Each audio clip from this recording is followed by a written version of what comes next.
Well, the Air Force sources have informed India today that they have presented hard evidence of the Balakot strikes to the government. India today, in fact, has accessed the first details of the Indian Air Force's Balakot dossier that has been prepared by the forces, the first official details that refute missiles missed narrative.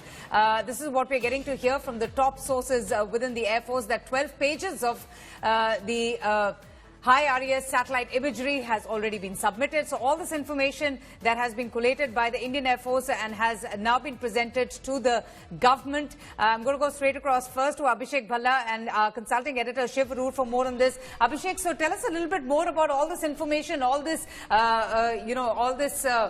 evidence that has been put together by the Indian Air Force and has been presented to the government. Well, this is the assessment carried out by the Indian Air Force on the aerial strike. This is the usual protocol, and the Air Force has in fact informed the government about their assessment. They say that 80% of the bombs were in fact had hit the targets in Balakot. Also, they have imagery through the synthetic aperture radars in the aircraft that were part of the assault, and also satellite imagery. Although what we heard earlier was that the satellite images are not very clear because it was an extremely cloudy day. There was the weather was rough, and that's the reason why the images in the satellites are a little grainy. But as far as the synthetic aperture radars are concerned, they have captured clear images. They've also presented images before the attack and after the attack to show a comparison on what damage was done. Although, as Air Chief Marshal B.S. Dhanua had said, that there's no way of making an assessment on the number of terrorists killed, that doesn't find mention in this report. All right, Shiv, the Indian Air Force has already established that the use of F-16s and AIM-RAMs were conclusively absorbed in these, in that aerial dogfight, in that confrontation between India and Pakistan. But give us more information about this information, this very detailed information that the Indian Air Force has put together and has presented to the government. Avantika, this is not about the 27th of February. What we're talking about is about the airstrikes on Balakot, where we're talking about the actual strike operation that took place on the Jaish-e-Mohammed terror facility on Jabba Top. Now, we can confirm for the first time that the Indian Air Force has submitted two types of evidence to the government. This is not evidence because somebody is asking, because this is a matter of process. There is a 12-page photographic evidence in the form of high-resolution satellite imagery from an Indian satellite that has been submitted to the government, which shows the actual, the actual penetrations that the bombs have done on the roofs of those 4 or 5 structures. They've also submitted synthetic aperture radar imagery taken from an Indian intelligence aircraft that was flying in Indian airspace, which has a range of about 150 kilometers. Those radar images have also been printed out and submitted to the government. I know for a fact, and I can confirm to our viewers here, that this entire dossier of visual evidence, that is satellite imaging as well as synthetic aperture radar images confirming the strikes, have been submitted to the government. So it's up to the government now about whether it wants to actually release this data. I also want to say that I have it on good authority from my sources in the Indian Air Force that of all the Spice 2000 missiles or bombs that were launched in this operation, 80% struck. Now 80% is a good number, but also remember that the other 20% could have been for redundancies. When you're trying to strike a particular target, you usually deploy more than one weapon, hoping that at least one of them would hit. So that would make up for the additional 20%. Most importantly, Avantika, what I'm getting from my sources is the reason why external evidence of damage is not very, very apparent is because these weapons that were used by the Air Force had penetration warheads, which basically means these don't simply explode when they hit the roof of these buildings. They are programmed to penetrate many meters inside, because apparently there was hard intelligence that there were multiple stories built into that facility precisely to keep people there safe.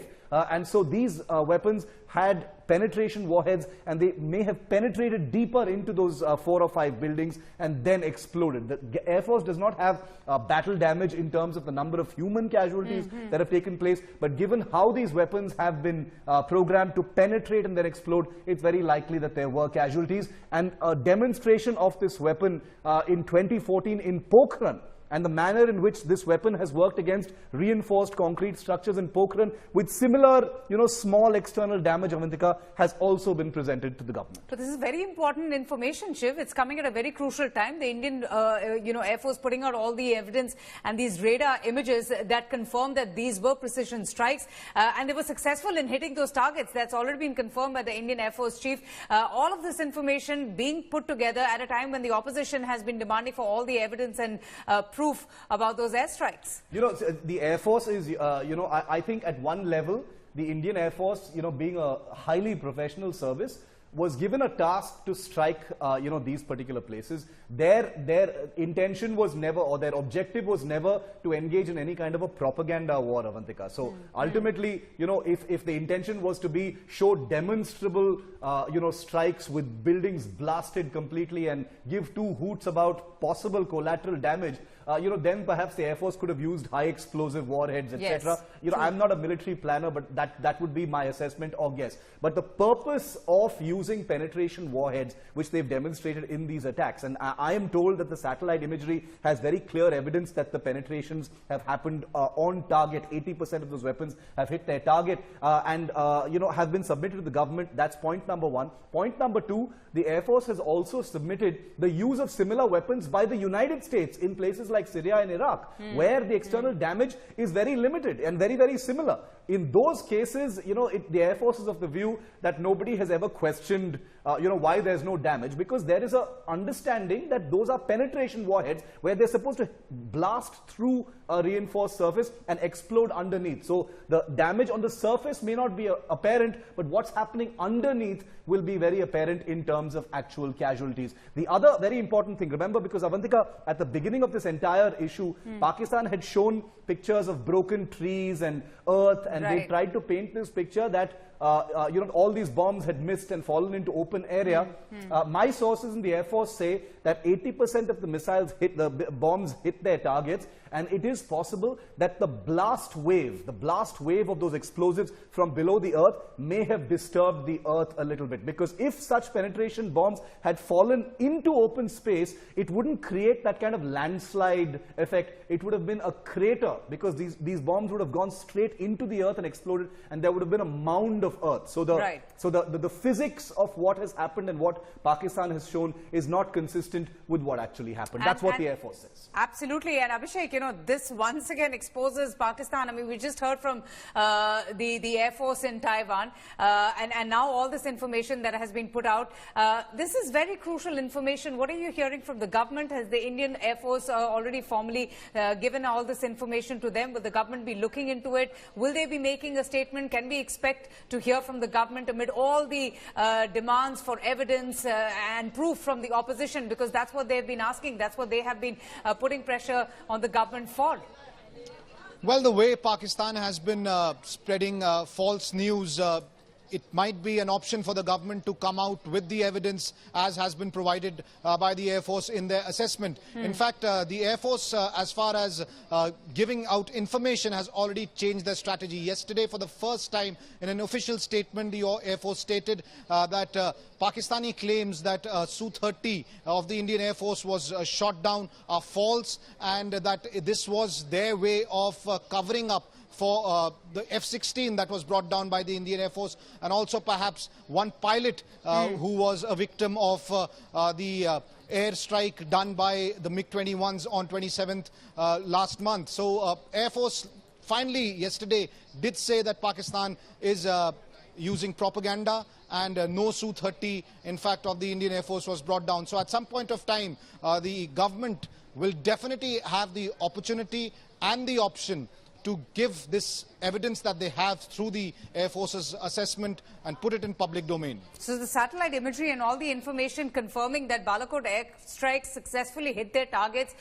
Shiv, when you were going through all the information accessed by you, what is the one thing that really stood out, and how important will all this information be to nail Pakistan's lies? Because they've been, coming out with all sorts of propaganda, all sorts of narrative, which of course is to soothe their country, the domestic audience. But, this satellite imagery is concrete evidence and proof that this was a target well achieved by the Indian Air Force? You know, the Indian Air Force is of the view, and I'm speaking unofficially, of course, nobody's on the record, that many journalists around the world use a selective understanding of the effect of weapons when it really suits certain agendas. Now, we're not going to cast aspersions on Reuters or any other media because we are India Today, we're independent. What I am saying that the Indian Air Force says similar weapons used by the United States on reinforced structures in Syria or elsewhere have had similar apparent lack of damage on the surface because there is a real understanding. People know that penetration warheads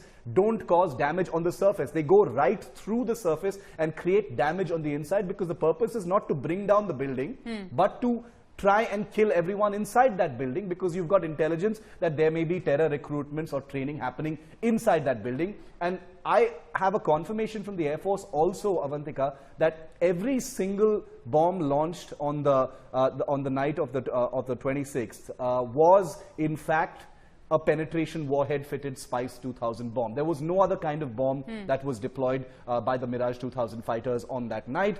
So every one of those bombs, there couldn't possibly be the sort of damage perhaps that people are expecting. I think people are expecting completely devastated, buildings, completely demolished, things smashed to smithereens. A penetration bomb with a penetration warhead would not cause that kind of apparent damage, and the apparent damage would be in the form of, penetration holes about 40 to 70 centimeters wide, and those are fully apparent apparently in the satellite imagery as well and is as that the evidence that the opposition radars. is seeking from the government? Are they seeking proof of the damage that was caused near the facility, the training center?